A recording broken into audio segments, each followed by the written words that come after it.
الحمد لله نحمده ونستعينه ونستغفره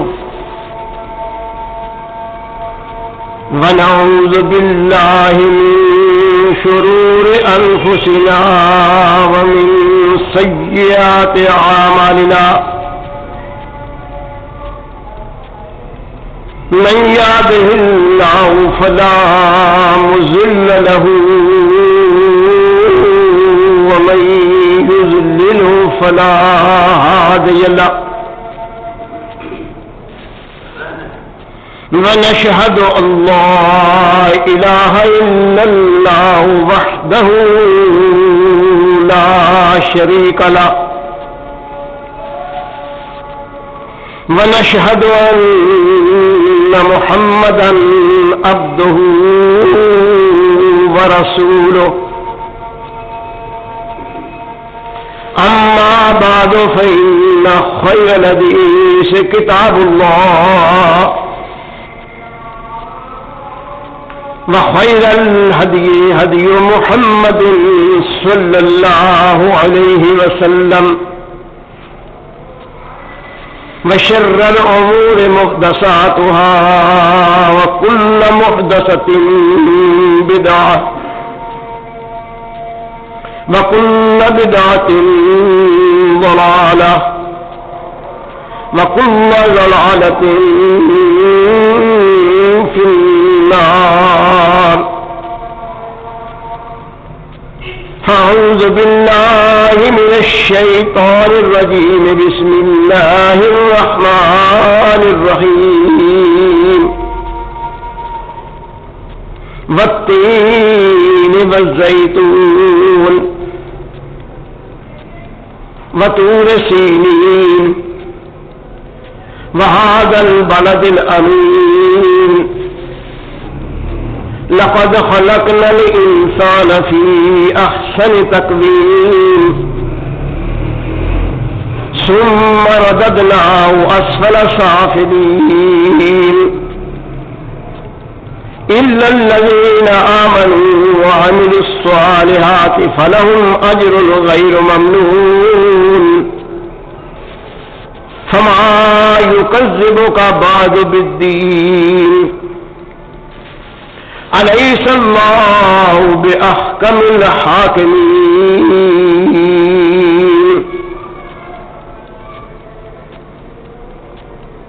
بسم اللہ الرحمن الرحیم. اللہ کے نام سے جو بہت ہی مہربان بہت پیار کرنے والا ہے.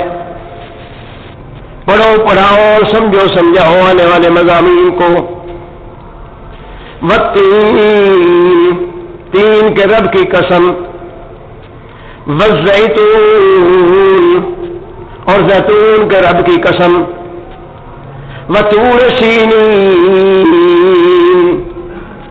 طور سینا کے رب کی قسم. وہذا البلد الامین امانت والے اس شہر کے رب کی قسم.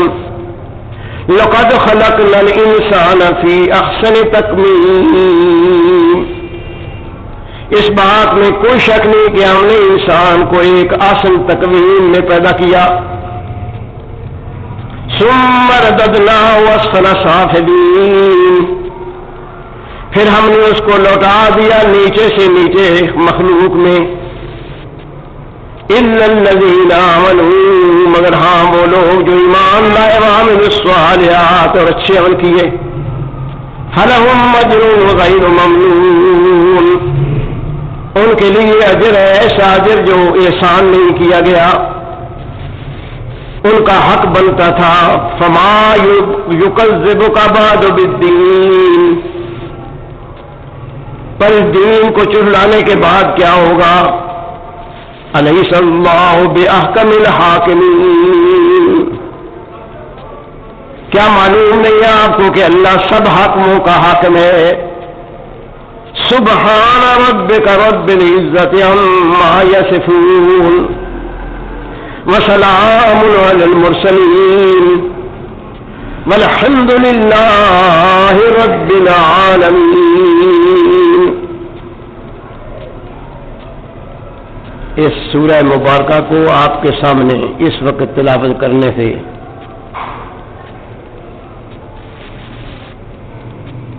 مطلب یہ ہے کہ ہمارے ایک بھائی عبد الخالق صاحب جو مسلسل قرآن کریم کے اس جمعہ کے خطبہ کو ریکارڈ کرتے چلے آ رہے ہیں، ان کی طرف سے ایک دو دفعہ درخواست ہوئی تھی کہ اتفاق سے یہ خطبہ رہ گیا ہے اور اس لیے اس ریکارڈ کو مکمل کرنے کے لیے ایک بار دوبارہ اس سورہ مبارکہ کو تلاوت کیا جائے یا اس پر کچھ مضمون کہہ دیا جائے. لہذا ان کے یہ بات کہنے کے باعث اس سورہ مبارکہ کو آپ کے سامنے اس وقت تلاوت کیے گئے ہے. اللہ سے دعا ہے کہ اللہ تعالی حق اور سچ بیان کرنے کی توفیق عطا فرمائے، مجھے اور آپ سب حضرات کو سن لینے کے بعد عمل کی توفیق عطا فرمائے. یہ سورہ مبارکہ قرآن کریم میں 95 نمبر پر تحریر کی گئی ہے اور اس کا نزول نمبر جو ہے سورتوں کے لحاظ سے وہ 28واں ہے، یعنی مکی سورت ہے اور پیغمبر اسلام صلی اللہ علیہ وسلم کی مکی زندگی کے اوائل میں یہ نازل ہوئی ہے. اللہ رب کریم کا یہ کلام بالکل اس انداز سے لوگوں کے سامنے پیش کیا گیا ہے جس انداز سے لوگ ایک دوسرے کے ساتھ مخاطب ہوتے ہیں اور بات کرتے ہیں. یہ بھی ایک انداز سے خطاب ہے. سب سے پہلے اس وقت جب یہ سورہ مبارکہ یا قرآن کریم کا نزول شروع ہوا تو پہلے لوگ سامعین میں سے تھے، ان کے لیے، اور ہدایت یہ پوری دنیا کے انسانوں کے لیے ہے، اس وقت بھی اور آج بھی اور رہتی دنیا تک، جب تک یہ دنیا کا نظام قائم ہے. اللہ رب کریم کی طرف سے یہ آخری پیغام اسی طرح زندہ و جاوید سب کے لیے ہے جیسے روز اول یہ نازل ہوا. یہ بات اس لیے عرض کی گئی ہے کہ آپ نے دیکھا ہے کہ اس میں 4 قسمیں کھائی گئی ہیں، ہمارے ہاں بھی اور عربوں کے ہاں بھی. اس وقت بھی رواج تھا اور آج بھی ہے. رواج جیسے بدلتے ہیں وہ ہمیشہ رواج اس وقت بدلتا ہے جب کوئی رواج اپنی جگہ پر مزید قرار پا جاتا ہے. پہلا رواج بدل جاتا ہے اور نیا آ جاتا ہے. آپ تاریخ کا مطالعہ کر کے دیکھیں، اپنے حالات کو ادھر ادھر نظر لگائیں، آپ کی سمجھ میں آئے گا کہ فی الواقعہ یہ حقیقت ہے کہ رواجات کہتے ہی اس کو ہیں کہ اس کا بدلنا اتنا آسان نہیں ہوتا، بلکہ جتنے مشکل کام ہیں ان سب میں سے یہ مشکل کام ہے کہ کوئی رواج کو بدل دے. ہمیشہ رواج بدلتا ہے جب کوئی نیا رواج اس اپنی جگہ پر چھوڑ جاتا ہے تو لوگ اس نئے رواج کے پیچھے لگ جاتے ہیں. گزشتہ رواج پرانا ہو جاتا ہے، وہ چھوڑ دیا جاتا ہے اور اس کے قائم مقام کو پکڑ لیا جاتا ہے. اپنی زندگی کا مطالعہ کریں، آپ دیکھیں گے کہ یہ بات جو ہے بالکل 16 نے صحیح نہ کرائی. مثالیں دے کر عرض کروں تو بات بہت لمبی ہو جائے گی. اس وقت صرف یہ عرض کرنا ہے کہ ماحول جو عربوں کا بدلا تو اب وہ شہروں کی جگہوں کی قسمیں کھانے کی بجائے اللہ کی قسم کو کہتے ہیں. اللہ، ہم تو کہتے ہیں واللہ، تاللہ، باللہ، یہ 3 قسمیں آج کل کے رواج میں عربوں کے ہاں ہیں. جب وہ بات کریں گے کہ بات صحیح ہے کہ ہاں واللہ، تو اسی وقت پتہ چلے گا کہ یہ بات قسمی ہے، یعنی واو قسمی ہے. یہ قرآن کریم میں بھی قسمیہ واو استعمال ہوئی ہے لیکن اس جگہ پر نہیں. تو کہنے کا مطلب یہ ہے کہ آج کل کے رواج کے مطابق وہ شہروں کی، جگہوں کی، لوگوں کی قسمیں کھانے کی بجائے اللہ کی قسم کھاتے ہیں اور اس انداز سے بولتے ہیں کہ واللہ ثم اللہ، واللہ باللہ، یعنی وہ بار بار ایک بات کو دہرانے کے لیے 2-3 قسمیں بھی کھا جائیں گے لیکن قسم اللہ کی کھائیں گے. یہ اسلام کے رواج نے ان کو اتنی تبدیلی دی، لیکن قسم کھانے کا رواج جو ہے آج بھی ہے، اس وقت بھی تھا. اس وقت کے ماحول کے مطابق اللہ رب کریم نے قسم کھا کر بات کو مؤکد کیا ہے. بات تو آنے والی آگے ہے، مؤکد یہ کیا گیا ہے کہ والتین، یہ واو قسمیہ ہے، 3 کے رب کی قسم میں کہہ رہا ہوں، یعنی کہ وہ رب معذوف ہے. اللہ رب کریم ارشاد فرما رہے ہیں کہ 3 کی قسم، یعنی 3 کے رب کی قسم. اب دیکھنا یہ ہے کہ یہ 3 کیا چیز ہے. آپ نے سنا ہوگا، دیکھا ہوگا، کھایا ہوگا، ایک پھل ہے جس کو زیتون کا پھل، یعنی 3 کا پھل کہتے ہیں. زیتون کا نہیں، 3 کا پھل کہتے ہیں، اور ہمارے یہاں اس کا نام ہے انجیر. انجیر کو عربی زبان میں 3 کہتے ہیں. انجیر کے اب فوائد دیکھیں، طب میں جا کر دیکھیں، پیغمبر اسلام صلی اللہ علیہ وسلم نے جو ان کے فوائد گنوائے ہیں، جو مختلف روایات میں آتے ہیں ان کو گنے آپ. ہر لحاظ سے انسان کے لیے مفید پھل ہے، ہر لحاظ سے. آج تک معروف ہے کہ 3 ایک ایسا درخت ہے، یعنی انجیر ایک ایسا پھل ہے کہ انجیر کھا لیں آپ، اس کے فضلات بہت کم نکلیں گے لیکن ہمت طاقت جو ہے وہ بہت دے گا. معدے کے لیے مفید ہے، جگر کے لیے مفید ہے. جتنے انسان کے اعضائے رئیس ہیں ان کی وضاحت کروں تو بہت لمبا نکل جائے گا، لیکن انجیر ان سب اعضائے رئیسہ کے لیے نہایت ہی مفید گنا گیا ہے. پیغمبر اسلام صلی اللہ علیہ وسلم نے بھی اس کے فوائد گنوائے ہیں اور اطباء کے ہاں بھی بڑا معروف ہے. اس کے ساتھ یہ معلوم ہو گیا کہ یہ 3 کوئی خاص درخت ہے اور عربوں کے ہاں اس کے کھانے کا، اس کے قسم کا رواج تھا. تو اللہ رب کریم نے اس مؤکد کرنے کے لیے بات کو اس کا ذکر کیا اور آگے ارشاد فرمایا والزیتون.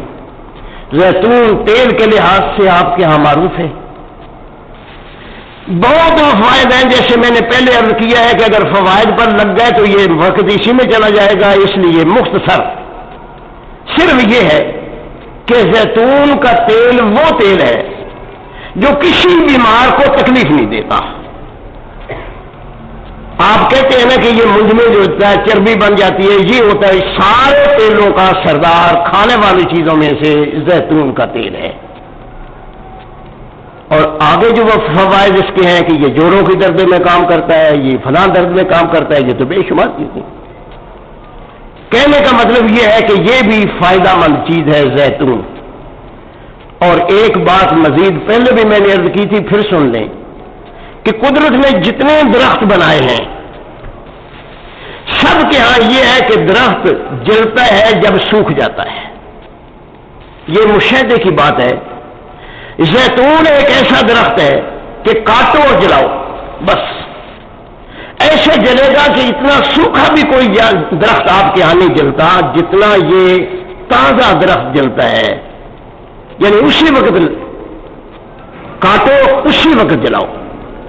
ایسی شاخیں جلیں گی، لکڑی جلے گی، سب کچھ جلے گا. یہ مشاہدہ ہے، آج بھی آپ کر کے دیکھ سکتے ہیں کہ زیتون کے درخت کو، گیلے کو اسی وقت کاٹیں، اسی وقت جلائیں اور بالکل خوب جلے گا اور آگ دے گا. تیسری بات یہ ہے کہ یہ وہ درخت ہے کہ جس کے پھل کے اندر بھی گھی ہے اور اس کے پتوں کے اندر بھی ہے، اس کی لکڑی کے اندر بھی کی ہے. یہ میں دو نیت سارے کے سارے درخت میں موجود ہے.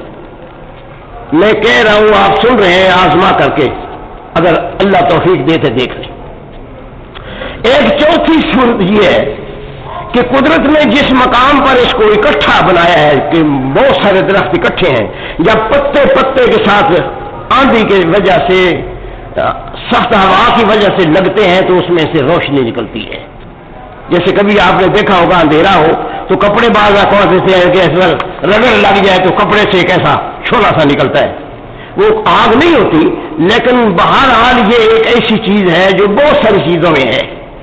لیکن اس تازے درخت کے پتوں میں یہ چیز ہے کہ پتے پتے کے ساتھ ٹکرا جائیں تو وہاں سے شعلہ آگ کا نکلتا ہے، جن میں روشنی پیدا ہو جاتی ہے.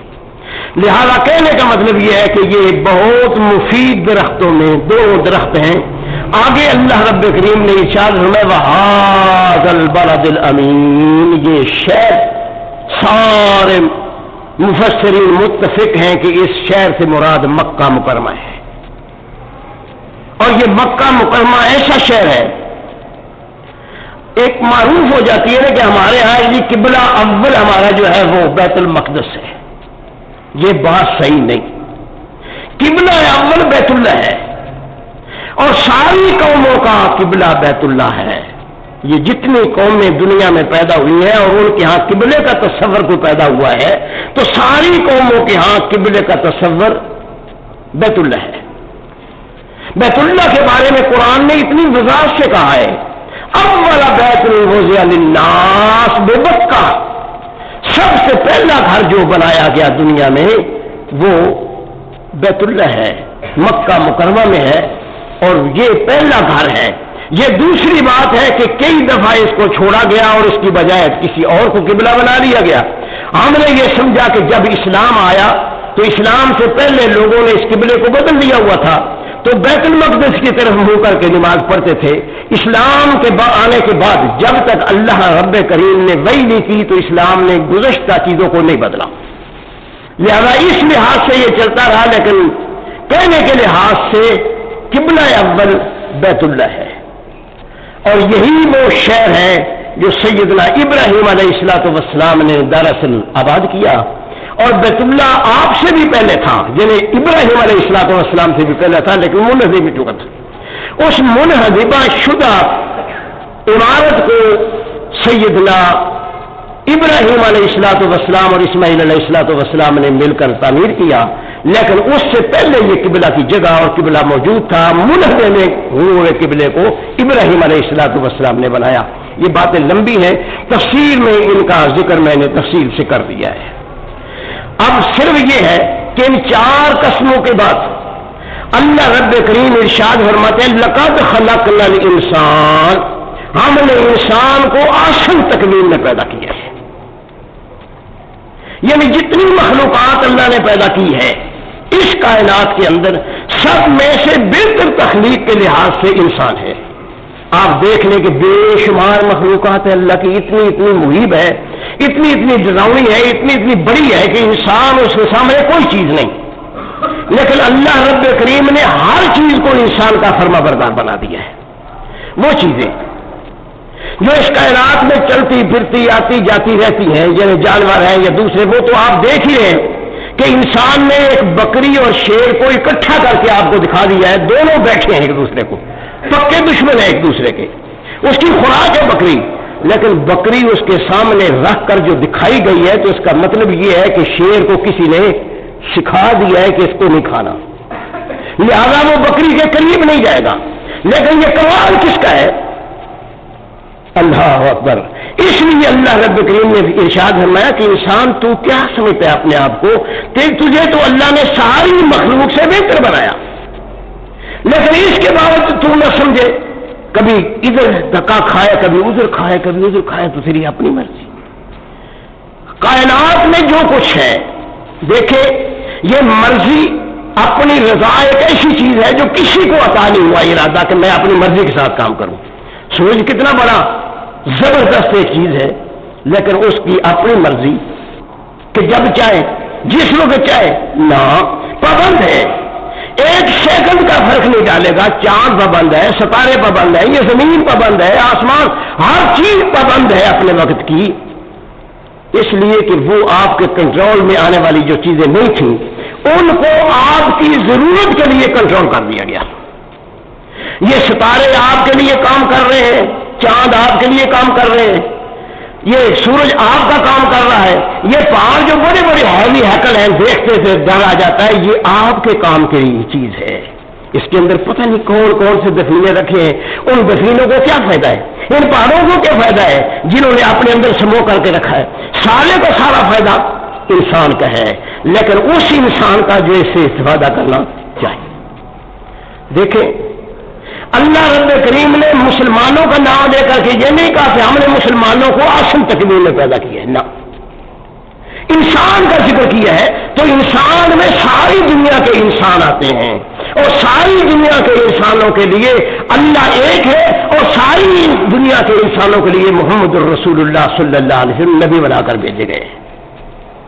یہ تو آپ پہلے کئی دفعہ سن چکے, میں عرض کر چکا. یہ ہماری بھول ہے کہ ہم کہتے ہیں کہ یہ تو نبی ہمارے ہیں ہمارے, لیکن اس کا مطلب یہ نہیں کہ دوسروں کے نبی نہیں ہے. آپ نے مان لیا, امت اجابت بن گئی, وہ بھی امت آپ کی ہے. وہ منکر ہو گئی, جو منکر ہے وہ بھی امت آپ کی ہے. آپ ہر ایک انسان کے لیے نہیں, پوری دنیا کے لیے رحمت بنا کے بھیجے گئے. تعجب کا معاملہ تو یہ ہے کہ جب محمد الرسول اللہ صلی اللہ علیہ وسلم کی رحمت ہر اس چیز کے لیے ہے جس کا پیدا کرنے والا اللہ ہے. جیسے رب العالمین ہے, سارے جہانوں کا پیدا کرنے والا اللہ ہے, اسی طریقے سے محمد الرسول اللہ رحمت للعالمین ہے. پوری دنیا کے انسانوں میں پوری کائنات کی ہر چیز کے لیے اللہ کا نبی رسول بنا کر بھیجا گیا ہے.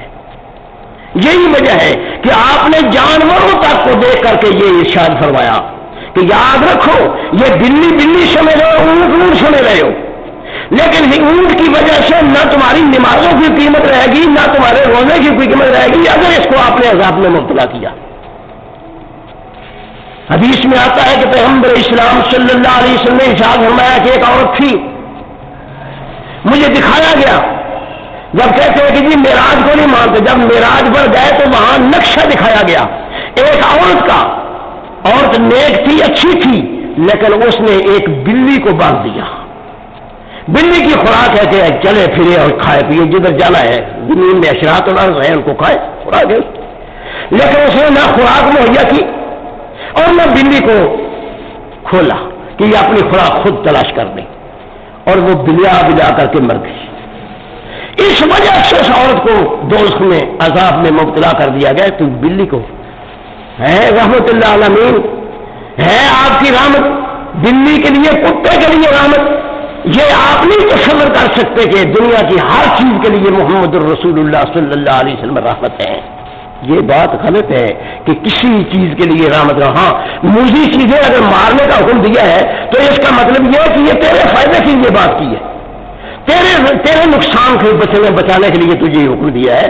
ورنہ اصل معاملہ جو ہے اللہ کے پیغمبر محمد الرسول اللہ صلی اللہ علیہ وسلم کی رحمت تو پوری انسانیت, پوری دنیا کے لیے تھی.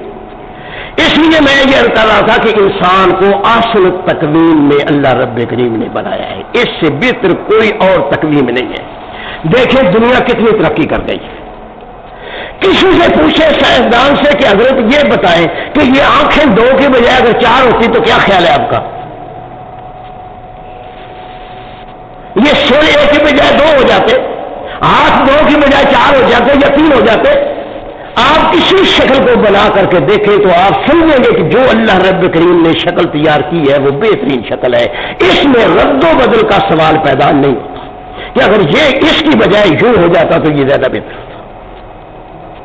انسان کی یہ اپنی مرضی ہے کہ وہ بعض اوقات ایسی بھولی بسری باتیں کرتا ہے, اور خصوصاً ہمارے علماء کرام کہ سن کر بھی تکلیف ہوتی ہے, دکھ ہوتا ہے کہ کیا کہہ رہے ہیں. حدیث میں آتا ہے کہ اللہ کے پیغمبر صلی اللہ علیہ وسلم نے ارشاد فرمایا کہ انسان کو اللہ رب کریم نے اس کی صورت پر بنایا ہے. اس کی صورت کا مطلب یہ تھا کہ یعنی جو انسان کی صورت بنائی ہے وہ کسی صورت کے ساتھ مشابہ نہیں ہے, خاص صورت ہے اس کی. لیکن ہم نے جب ترجمہ کیا اس کا تو کیا کہ اللہ رب کریم نے اپنی صورت پر بنایا ہے. ہمارے جتنے تراجم کرنے والے ہیں ان کا ترجمہ دیکھ لے, یہی ترجمہ کیا ہوگا کہ اللہ رب کریم نے اپنی صورت پر انسان کو بنایا ہے. اور یہ اپنی صورت سے مراد اگر اللہ ہے تو اللہ مشابہ ہوا کہ نہیں ہوا؟ قرآن کہتا ہے کہ اللہ کی مثل کوئی چیز نہیں, اور آپ نے اس کو مشابہ بنا دیا. لہذا اس کا مفہوم یہ نہیں ہے کہ اللہ رب کریم نے اپنی صورت پر بنایا ہے. نہیں, انسان کو اللہ رب کریم نے اس کی یعنی انسان کی صورت پر بنایا ہے, یعنی اس جیسی کوئی اور صورت دنیا میں موجود جیسے انسان کی صورت شکل ہے, اس شکل و صورت کی کوئی اور مخلوق دنیا میں اس نے تو تجزیہ کر کے تمہیں بتا دیا. تم نے کہا کہ پہلے بندر تھا اور بندر سے انسان بنا اور مختلف شکلیں بدلتے رہے. اللہ نے آپ کو ایک ہی بات کہہ دی کہ نہیں یہ بات غلط ہے. انسان کو پہلے روز سے انسان کی شکل و صورت پر اللہ نے بنایا ہے, اور پہلے روز کی یہ صورت جو ہے اسی طریقے سے آ رہی ہے انسان کی. پھر ہمارے یہاں نظریہ چلا کہ جی آدم علیہ السلام کا بت بنایا اللہ نے, چلو بنایا کہ یہ آدم کا قد انسان کے 60 ہاتھ تھا, اور یہ کہا ترجمے والے نے کہ انسان کا یعنی آدم کا قد اس کے 60 اپنی جو بازو ہے 60 بازو کے برابر تھا. کسی نے یہ خیال نہ کیا کہ یہ 3.5 ہاتھ کا انسان, ہاتھ لگے تو انسان کا ہاتھ بنتا ہے. اگر انسان 60 ہاتھ لمبا ہو جائے اور اس کے ساتھ یہ بازو لگا دیں تو یہ بازو کی پوزیشن کیا بنے گی اور انسان کی انسانیت کہاں رہے گی؟ آپ سمجھ رہے ہیں یا نہیں بات سمجھ رہے ہیں؟ میرے کہنے کا مطلب یہ ہے کہ بعض چیزیں ایسی ہوتی ہیں جن کو خود انسان سمجھنے کی کوشش نہیں کرتا اور لگا دیتا ہے اللہ کے نام اور اللہ کے رسول کے نام. اللہ توفیق عطا فرمائے, اپنی عقل سے کام لیتے ہوئے بات کو خود سوچنے کی کوشش کرو. جب تک آپ اپنی بات کو خود نہیں, دین کے معاملے میں جب تک آپ نہیں سوچیں گے دین کا معاملہ سیدھا نہیں ہوگا. تعجب کا معاملہ تو یہ ہے کہ دنیا کی کوئی چیز نہیں جو اپنے فائدے کے لیے ہو, انسان نے خود نہ کوشش کی ہو کہ میں اس میں دیکھوں کہ میرا فائدہ کتنا ہے. دین کا معاملہ ایسا ہے کہ یہ ملا پر چھوڑ دیا کہ جو ملا کہے وہ ٹھیک ہے, اس میں تیری ذمہ داری اپنی نہیں ہے. یاد رکھیے یہ اللہ رب کریم کی کتاب اللہ جس کو کہتے ہیں قرآن, دنیا کے سارے انسانوں کے لیے ہے, صرف مولویوں کے سمجھنے کے لیے نہیں. آپ نے یہ غلط سمجھا ہے, آپ کی ذمہ داری تھی اور اس ذمہ داری کو پورا نہ کرتے ہوئے دوسروں پر ڈال دیا آپ نے. جب تک اس کو خود سمجھنے کی کوشش نہیں کریں گے قرآن سمجھنے نہیں آئے گا. اس لیے میں تمہیں بار بار کہتا ہوں کہ یہ عربی زبان ہے, آپ کو زبان نہیں آتی, ترجمہ اٹھائیں اور جس کا جی چاہتا ہے اٹھائیں, لیکن صرف ترجمے کی حد تک اس کو پڑھیں. 1 بار 2 بار 10 بار اس کو دیکھتے رہیں, انشاءاللہ آپ کا ذہن قبول کرے گا کہ قرآن کہہ رہا. لیکن آپ نے صرف تقدس کے لیے اس آیت کو پڑھا, صرف اس لیے پڑھا کہ یہ اللہ کا کلام ہے, اس پر ہاتھ لگایا اور روح پھیر دیا, پھر آرام سے ادھر رکھ دیا. اس قرآن کو آپ نے دیکھا کب اور کس نے دیکھنے دیا آپ کو؟ واللہ العظیم یہاں تک لکھا ہوا ہماری کتابوں میں موجود ہے کہ یہ خدا کی کتاب کا ترجمہ ممکن نہیں. اگر کوئی اللہ کی کتاب کا ترجمہ کرے گا ایسے جیسے خدا کے لنگ کو ہاتھ ڈال دیا اس نے. انا للہ و انا الیہ راجعون. لنگ تو آپ سمجھتے ہیں, میرے خیال میں یہ تو آپ کی اپنی زبان کا لفظ ہے. اللہ ہمیں سمجھ کی توفیق عطا فرما. یہ قرآن آپ کے سمجھنے کے لیے اللہ نے بھیجا ہے. یاد رکھیے یہ فطرت کے اندر موجود ہے. قرآن ہر انسان کی فطرت کے اندر موجود ہے, بشرطے کہ وہ اپنی فطرت کو اجاگر کرے, اس کو سمجھنے کی کوشش کرے. سوال ہی پیدا نہیں ہوتا کہ انسان کوشش کرے اور نہ ملے. جو زندہ ہمیشہ یا زندہ ہوتا ہے. لیکن یاد رکھیے اللہ کا یہ قانون نہیں ہے, اللہ کا قانون یہ نہیں ہے کہ آپ تلاش تو کسی اور چیز کی کریں, مل کوئی اور چیز جائے. یہ دوسری بات ہے کہ مولوی مطمئن کرنے کے لیے, پیر مطمئن کرنے کے لیے, فقیر مطمئن کرنے کے لیے آپ کو کہا کہ یہ قسمت کے کھیل ہوتے ہیں.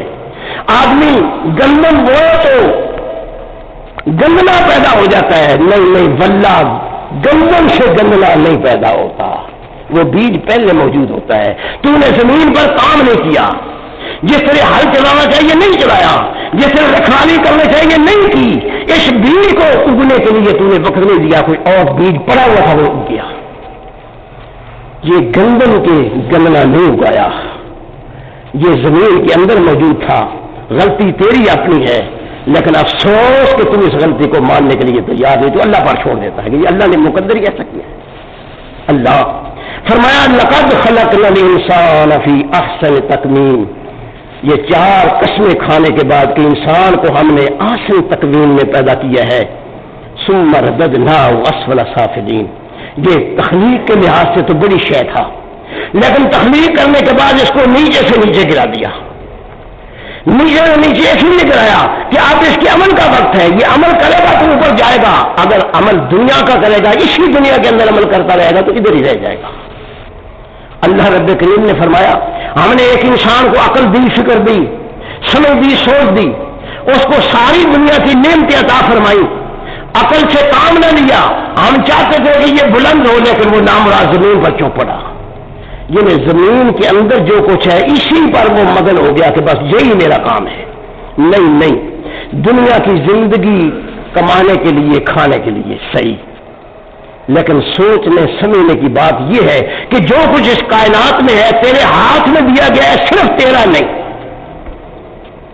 اگر صرف اتنی بات سمجھ آ جائے تو سارا معاملہ ہمارا درست ہو جائے، لیکن ہمارا شروع سے نیچے سے لے کر اوپر تک طبقہ سارے کا سارا یہ سمجھتا ہے کہ جتنا میرے ہاتھ میں آیا وہ سارا میرا۔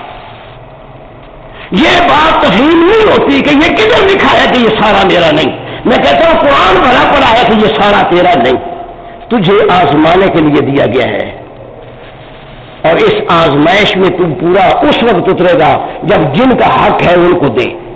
اگر تم نے نہ دیا تو مال اکٹھا کرتے رہے، تیرے خزانے اتنے چلے کہ ملک کے اندر نہ آئے، باہر کے ملک میں مال سمیت تیرے بینک بھرے جائیں، تیری جب زندگی ختم ہوگی تو مال تیرے کام ایک نہیں، 2 نہیں، گن لے جب سے یہ ملک پاکستان بنا کتنے تھے جو گئے، آج تک آپ حساب کرتے ہیں ان کے پیچھے لگے ہوئے کہ ان کا فلاں بینک میں موجود ہے، فلاں ادھر دولت آ گئی، فلاں جگہ پر دولت چلی گئی، وہ دولت اکٹھی کرنے والے کدھر گئے، اور اب ان کے یہ دولت کیسے کام آئے گی۔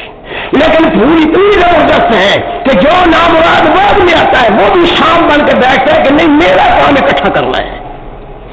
اگر یہی کرتے رہو گے، یہی سلسلہ رہے گا تو قارون کا تصور کر لو ذہن میں، فرعون کا کر لو، حامان کا کر لو، آج ان کا نام و نشان نہیں۔ قرآن تمہیں بتاتا ہے کہ اس فرعون قارون کی جو بات کرتے ہو اتنے خزانے تھے کہ 40 اونٹ اس کی خزانے کی چابیاں نہیں اٹھا سکتے تھے، اتنا خزانہ تھا اس کے پاس۔ کہیں کسی بینک میں دیکھتے ہو کہ یہ قارون کا پیسہ پڑا ہے اس کے پچھلوں کا کام آ رہا ہے کسی بینک میں؟ چلو پاکستان میں یہ مصر میں تھا اس نے بینک نہیں، وہ گیا اور خزانے بھی گئے۔ انسان جتنا بھی اکٹھا کر لے، میں نے کئی دفعہ آپ سے کہا ہے کہ قدرت کا نظام ایسا ہے کہ انسان سوچنے والی بات کو نہیں سوچتا، ایک بار نہیں، اس ملک میں کئی بار ایسے حالات پیدا ہوئے۔ آپ کو معلوم ہے ایک زمانہ تھا موریہ خاندان اس پورے ملک کے اندر، یعنی جس کو انڈیا کہتے ہیں، ہندوستان بھی اور پاکستان مل کر سب پر حکمران تھا،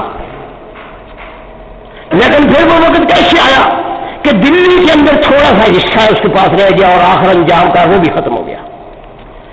انگریز آج بھی اور کل بھی اس قوم کا عجیب معاملہ ہے، کہتے ہیں لکھا ہوا ہے، تحریر ہوا ہے کہ جب انگریز آیا داخل ہو گیا قلعے میں، وہ قلعے کو بڑے بڑے لوگ جو تھے اکٹھے کر لیے اور کھانے پینے کی اشیاء تیار کر لی، ان کے سامنے جواہر و لال پلیٹوں میں سجا کر کے رکھ دیے، اور اب بیٹھ کے تو گوشت اور پلاؤ کھانے لگے۔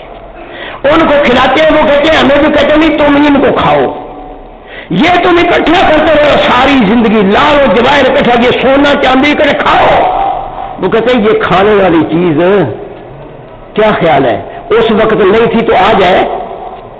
واللہ العظیم یہ کھانے والی چیز نہ اس وقت تھی نہ آج بھی وہی روٹی پر تمہارا گزارا ہے، پانی پر جو اس وقت تھا، اور آج بھی اگر یہ میسر نہ آئے تو لال و جواہر کام نہیں دے سکتے. ہمارے یہاں بھائی کہتے جی وہ تو مکان کھا گیا, وہ تو جانور کھا گیا, وہ زمین اپنی کھا گیا. زمین جانور جس طرح کھایا جاتا ہے وہ معلوم ہے آپ کو؟ زمین کھائی جاتی ہے نہیں, بیچی اور برباد کر دی, مکان بیچا اور برباد کر دیا, اس کو کھانا کہتے ہیں. ورنہ کوئی مکان کو فی نفس سے کھا تو یہ الفاظ ہے کہ مکان کھا گیا, یہ الفاظ ہے کہ زمین کھا گیا. ورنہ زمین نہیں کھائی جاتی اور نہ مکان کھایا جاتا ہے. اس کے کھانے کا یہی طریقہ ہے کہ زمین بھی بیچ دی, مکان بھی بیچ دیا, اپنے جانور بھی بیچ دیے, آپ لنگ ہو گیا. اس لحاظ سے کہتے ہیں کھا گیا. میرے کہنے کا مطلب یہ ہے کہ جو اللہ رب کریم نے پہلے روز سے انسان کی خوراک بنائی ہے وہی خوراک ہے انسان کی. یہ صرف جھنجٹ لگایا کہ یہ اکٹھا کر کے جاؤں, میں اکٹھا کر کے جاؤں, میرے بچے اتنے ہیں, کاروبار میرا اتنا ہے, دکانیں میری اتنی ہیں, کارخانے میرے اتنے ہیں. یہ سارا جھنجٹ ہے جس کو انسان ساری زندگی کرتا رہتا ہے. لیکن معاملہ یہ ہے کہ روٹی اور پانی ایسا چیز ہے جس پر زندگی کا انحصار ہے, اور وہی ہے جو انسان کو. آپ کبھی اندازہ کریں کہ جن لوگوں کے پاس دولت گرو نہیں جاتی ان کا بھی اندازہ کر لیں, اور جو بالکل لنگ ہے, فقیر ہے, رات کو جدھر کھایا اور کھڑے پر سو گئے, آرام سے سوئے پڑے ہیں, ان کا جا کر تجزیہ کر لو, گولیاں کھائیں گے پھر بھی نیند نہیں آئے گی. اللہ رب کریم کا بڑا احسان ہے. اللہ کے پیارے رسول صلی اللہ علیہ وسلم نے ارشاد فرمایا کہ نیند اللہ رب کریم نے ایسی رحمت بنائی ہے انسان کے لیے کہ جب تھکا ماندہ ہارا بالکل ٹوٹا ہوا جسم سو جاتا ہے نا, صبح اٹھتا ہے تر تازہ اللہ کے فضل میں خیر. اور برا نہ ماننا, ایک عمارت بنوا رہا ہے, کروڑ پتی ہے, اور ایک عمارت بنا رہے ہیں جن کے پاس کلاش ہے, کچھ بھی نہیں ہے. صبح کا ہے تو شام کا نہیں, شام کا ہے تو صبح کا نہیں. آپ کے ہاں وہ سارا دن کام کرتے ہیں, سارا دن کام کرتے ہیں. آپ ان کو تھوڑے سے پیسے دیتے ہیں, وہ بازار میں بیٹھ کر کے آج بھی اس زمانے میں 10 روپے 15 20 روپے میں وقت گزار سکتے ہیں, اور پھر مرضی پاس کی تھا. ایک صاحب کو میں نے کہا کہ یہ آدمی آپ کے سامنے 10 اینٹیں اٹھا کر 3ری منزل پر جا رہا ہے سیڑھی کے ذریعے, اور سیڑھی بھی یہ لکڑ کی سیڑھی جو باہر لگی ہوئی ہے. آپ ایک دفعہ بغیر اینٹ کے, بغیر کوئی چیز اٹھائے, صرف خالی ہاتھ ذرا چڑھ کے دکھا دیں. وہ ایسے ناراض ہوئے, ایسے روٹھے کہ ساری زندگی نہیں بولے. وہ دوسری بات ہے کہ کوئی بولا یا نہیں بولا, لیکن مجھے یقین ہے کہ وہ خالی ہاتھ بھی اس سیڑھی پر نہیں چڑھ سکتے. اور خوراک کا معاملہ یہ ہے کہ ان کے سامنے 2 2 4 4 6 6 8 8 کھانے ایک ٹائم میں, اور اس آدمی کے پاس 20 روپے 15 دیے, چنا اور روٹی, دال اور روٹی کھائی اور پانی پیا, ڈکار لیا, اور پھر کون احسان اللہ رب کریم کا, کون احسان. اللہ ارشاد فرماتے ہیں انسان تجھے آسن تکوین میں پیدا کیا, لیکن پھر کیا کیا, پہلے تکوین میں پیدا کر کے تجھے چھوڑ دیا, نیچے گرا دیا, اسفل سافلین رددنا, لوٹا دیا ہم نے اس کو نیچے. الا الذین آمنوا, کیوں؟ اس لیے کہ ہم اعمال دیکھیں کہ یہ اعمال کیسے کرتا ہے. ہاں جن لوگوں نے اعمال اچھے کر دیے, جن لوگوں نے یہ سمجھا کہ اس مال میں صرف ہمارا حق نہیں اور لوگوں کا بھی حق ہے, اور اس کو ہم نے ادا کرنا ہے. یاد رکھیے ایک بات, میرے رسول صلی اللہ علیہ وسلم کا ارشاد ہے, آج بھی ہمسائے ہیں, اس وقت بھی ہمسائے ہوتے تھے. واللہ العظیم آپ نے یہ ارشاد نہیں فرمایا کہ تیرے ہمسائے میں مسلمان ہو, نہیں, تیرے ہمسائے میں جو بھی ہو, وہ یہودی ہے یا عیسائی ہے, وہ ہندو ہے یا سکھ ہے, وہ کسی قوم سے تعلق رکھتا ہے, تو نے رج کے کھا لیا لیکن اس کو مجھے صحیح نہیں آیا کھانا رات کو, کل تجھے پوچھا جائے گا کہ تیرے ہمسائے میں فلاں آدمی تھا وہ بھوکا سو گیا, تو نے اس کا کیوں پتہ نہیں لیا, کیوں پتہ نہیں لیا. حدیث قدسی پتہ ہے کس کو کہتے ہیں؟ حدیث میں آتا ہے کہ اللہ رب کریم نے یہ ارشاد فرمایا, ایک قال رسول اللہ صلی اللہ علیہ وسلم, کہ اللہ کے رسول نے یہ ارشاد فرمایا. حدیث قدسی کہتے ہیں کہ اللہ رب کریم نے یہ ارشاد فرمایا. پیغمبر اسلام صلی اللہ علیہ وسلم نے ارشاد فرمایا کہ اللہ فرماتا ہے جب قیامت کے روز لوگ اکٹھے ہوں گے، اللہ بلائے گا، اللہ سے پوچھے گا کہ میرے بندے آ ذرا میری سامنے آ، بات سن، میں بیمار ہو گیا تھا، تو نے مجھے عیادت کیوں نہیں کی؟ اللہ تو بیمار ہو گیا تھا، تو بیمار ہونے سے پاک ہے، تو کیسے بیمار ہو گیا؟ ارشاد ہوتا ہے کہ اللہ کے بندے اتنی بات سوچ کہ وہ بندہ جو بیمار ہو گیا تھا، فلاں بندہ، وہ میرا بندہ تھا، تو نے اس کی عادت نہیں کی، اگر تو اس کی یاد کرتا تو گویا میری عادت کرتا۔ اسی طریقے سے باتیں بار بار پوچھی گئی کہ فلاں بھوکھا تھا، تو نے کھانا نہیں کھلایا، فلاں پیاسا تھا، تو نے پانی نہیں پلایا۔ یہ باتیں ایک ایک کر کے حدیث میں بتائی گئیں اور فرمایا ان کو کھانا کھلانا، ان کو پانی پلانا، ان کی ضروریات زندگی پوری کرنا ایسا ہے جیسے اللہ کے ساتھ آپ احسان کر رہے ہیں، اس لیے کہ اللہ تعالیٰ آپ کو بدلہ دے گا۔ آپ اس حدیث کو کدھر لے جائیں گے آخر؟ یا بیان کرنے والا کافر ہو جائے گا اللہ نے کہا کہ اللہ میں بیمار ہو گیا تھا؟ نہیں، یہ تفہیم کا ایک طریقہ ہے۔ میرے ساتھیوں، نماز بے شک مبارک ہے، بے شک مبارک ہے یہ داڑھی، اسی لیے میں بار بار کہتا ہوں کہ سماج میں رہتے ہر وقت، لیکن خیال کریں کہ اسلام میں داڑھی موجود ہے لیکن داڑھی میں اسلام نہیں۔ یہ بار بار میں آپ سے کہتا ہوں، کبھی نہیں خیال کیا آپ نے؟ آپ معاف کریں کہ کتنی لمبی داڑھی ہے تو اتنا لمبا اسلام ہے، کیا خیال ہے آپ کا؟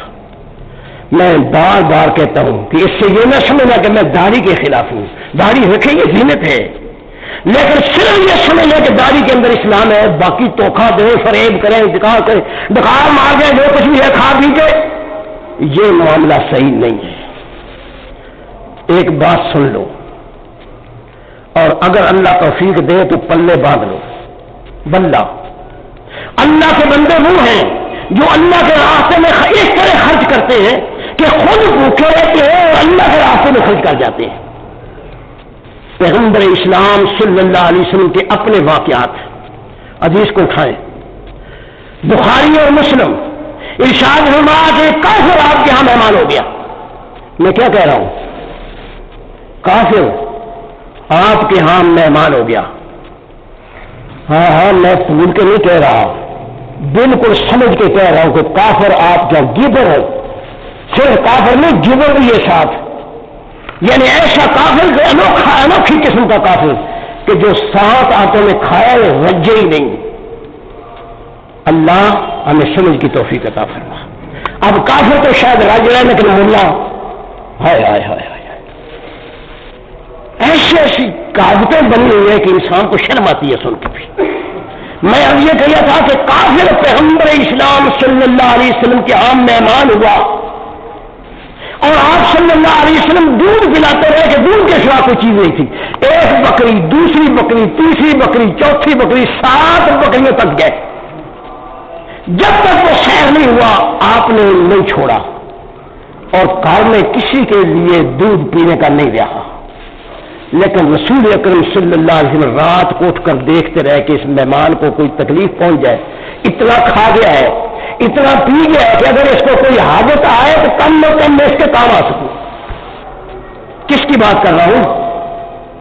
میں پوچھتا ہوں آپ سے صرف اتنی بات، یہ صحیح بخاری کا واقعہ ہے، مسلم کا واقعہ ہے، جس برتن میں پانی پیا تھا کافر نے وہ برتن،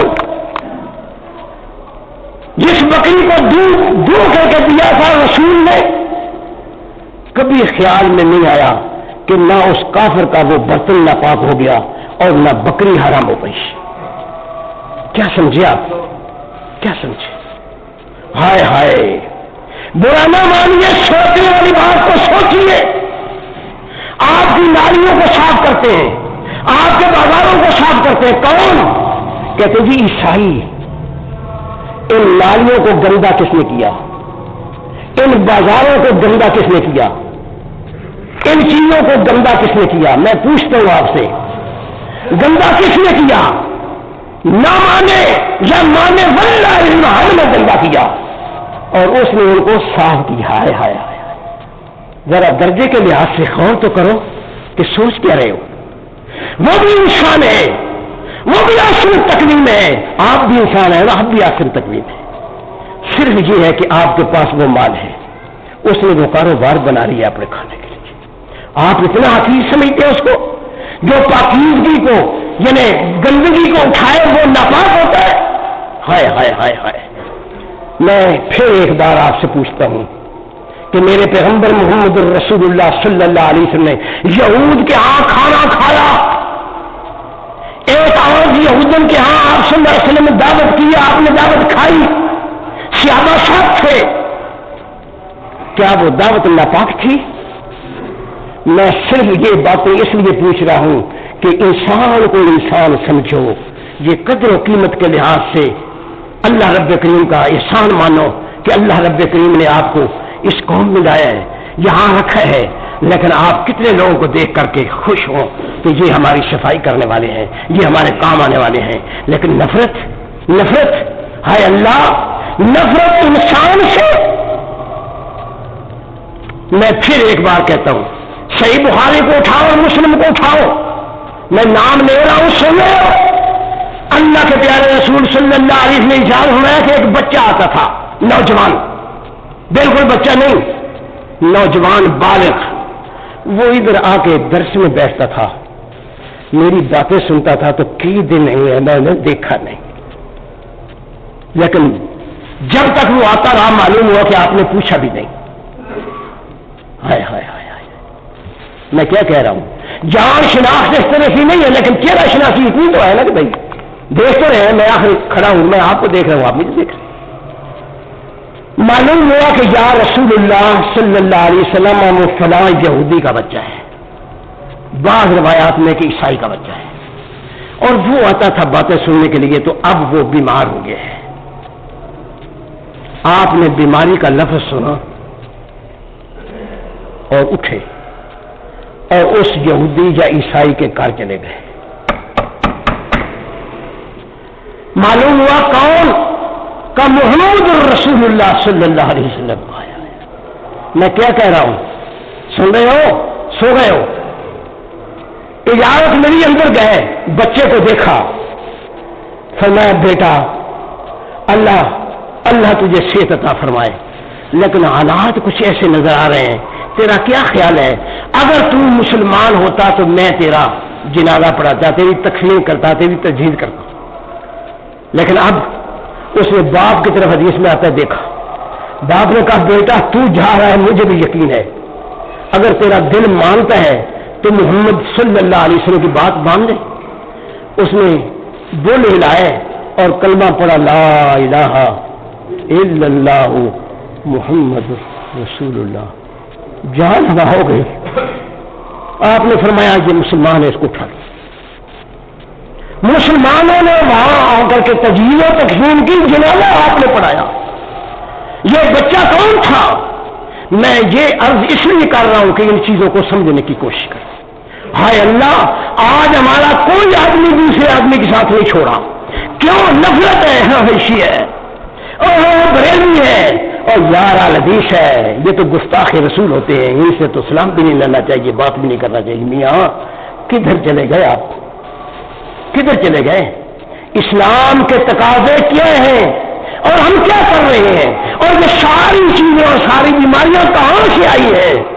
آپ برا نہ مانیے، واللہ الذی من علماء کرام سے ان کو یہ تحقیق پیش کرنا چاہیے تھا کہ پیغمبر اسلام صلی اللہ علیہ وسلم کا کردار، اخلاق، اعمال کیسے تھے، اور ہم کو کن کو اپنانا چاہیے، کیا کرنا چاہیے. نفرت، انسان کو انسان سے نفرت، واللہ الذی میرے پیغمبر نے نہیں سکھائی. سب سے بڑی بات یہ ہے کہ آل حدیث ہو یا دیوبندی، کہتا جی شرک کا شرک بالکل ناپاکی ہے، میں خود مانتا ہوں، لیکن اگر ماں یا باپ مشرک ہے اس کی خدمت چھوڑ دے.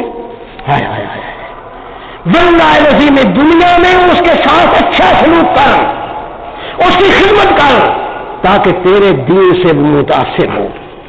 تو اس کے ساتھ بیٹھنے کو چھوڑ دے، اس کی خیر خدمت کرنا چھوڑ دے. نہیں، سارا دن ساری رات اس کو مٹھیاں پار، یہ تیرا باپ ہے. یہ مر جانا تو دوسری بات ہے، مغفرت کی دعا اور بات ہے. دنیا کے اندر جتنی بلائی اس کے ساتھ تو کر سکتا ہے کر، پھر ایک بات سن لیں، آپ صلی اللہ علیہ وسلم نے شرک سے پرہیز کیا، بت سے پرہیز کیا، لیکن واللہ العظیم مشرک سے نہیں کیا۔ کیوں؟ اس لیے کہ وہ بیمار ہے، اس بیمار کی تفہیم کرانا ہے کہ تو بیمار ہے، سمجھ لے یہ بیماری تیری صرف دنیا کے اندر نہیں ہے، تجھے آخرت میں بھی برباد کرے گی۔ تفہیم کراؤ، حق ہے، لیکن نفرت نہیں، نفرت تو کسی انسان سے بھی نہیں۔ میں یہی کہتا ہوں اور بار بار کہتا ہوں، اس لیے کہ اسلام مجھے یہی سکھاتا ہے۔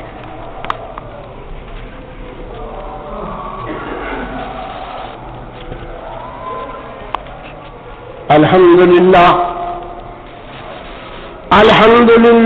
نحمده ونستعینه ونستغفره ونعوذ باللہ من شرور انفسنا ومن سیئات اعمالنا، من یهده اللہ فلا مضل له ومن یضلل فلا هادی له، ونشهد ان لا الہ الا اللہ وحدہ لا شریک له، ونشهد ان محمدا عبده ورسوله، اما بعد فإن خير الحديث كتاب الله، وخير الهدي هدي محمد صلى الله عليه وسلم، وشر الأمور محدثاتها، وكل محدثة بدعة، وكل بدعة ضلالة، وكل ضلالة في النار۔ فأعوذ بالله من الشيطان الرجيم، بسم الله الرحمن الرحيم۔ إلا الذين آمنوا وعملوا الصالحات فلهم أجر غير ممنون، فما يكذبك بعد بالدين، أليس الله بأحكم الحاكمين۔ میرے محترم دوستو، عزیزو، بھائیو، بزرگو، اللہ تعالی ہم کو اپنا دین سمجھنے کی توفیق عطا فرمائے۔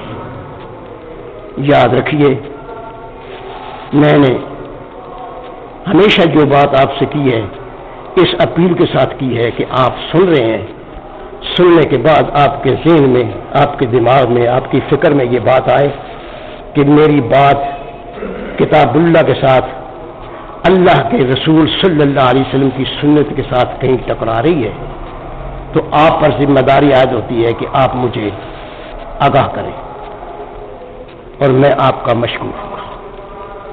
آج بھی یہ بات میں حسب سابق دوہرا رہا ہوں کہ آپ کا حق ہے کہ آپ کے دماغ میں، عقل میں، فکر میں بات آئی ہے کہ یہ بات صحیح نہیں، تو میرا اس معاملے میں لحاظ بالکل نہ کریں، بالکل نہ کریں۔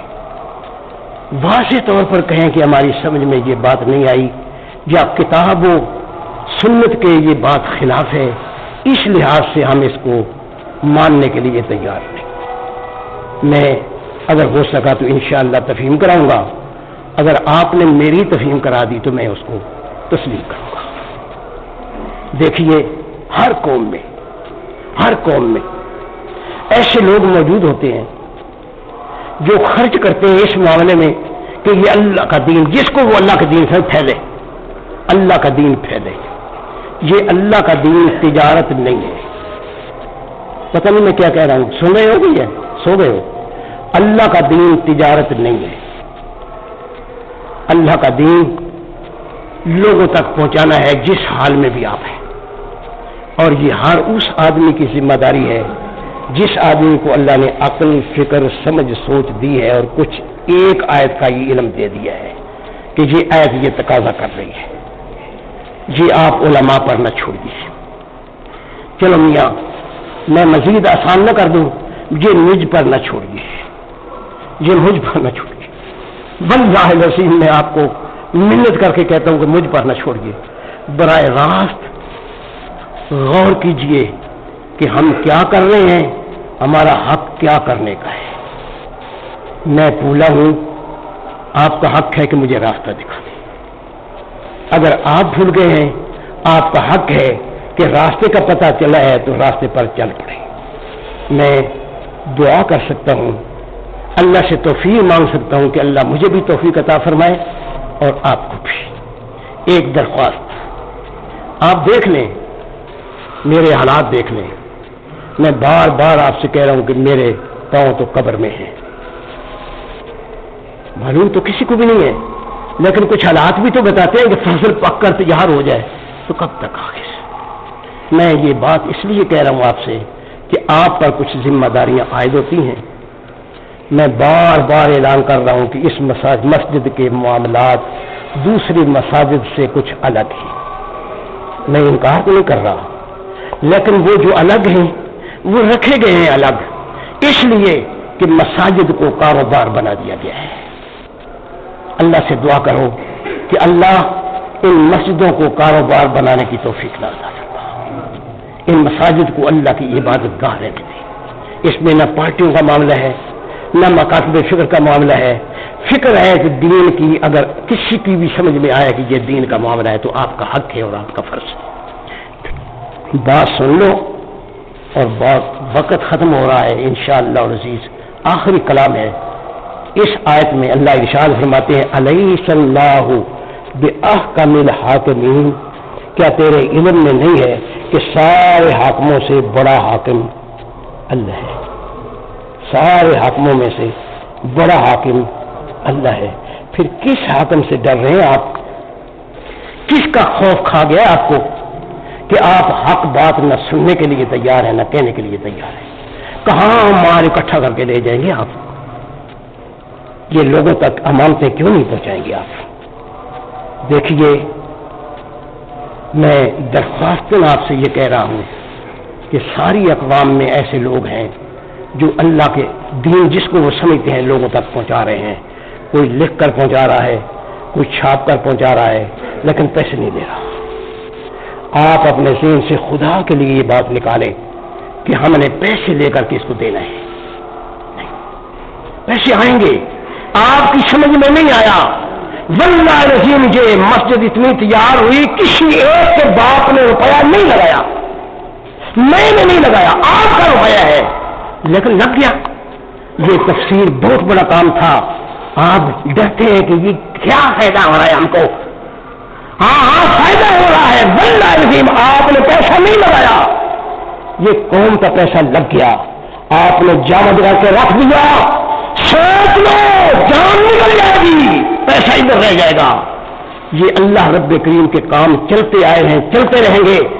آپ کو حتی الامکان کوشش کرنا چاہیے کہ جہاں تک نیک کام میں حصہ لے سکتے ہیں اور آگے بڑھا سکتے ہیں اس کو بڑھائیں. اللہ مجھے بھی اور آپ کو توفیق عطا فرمائے. اپنی رضا کے لیے ربنا لا تزغ قلوبنا بعد إذ هديتنا وهب لنا من لدنك رحمة إنك أنت الوهاب.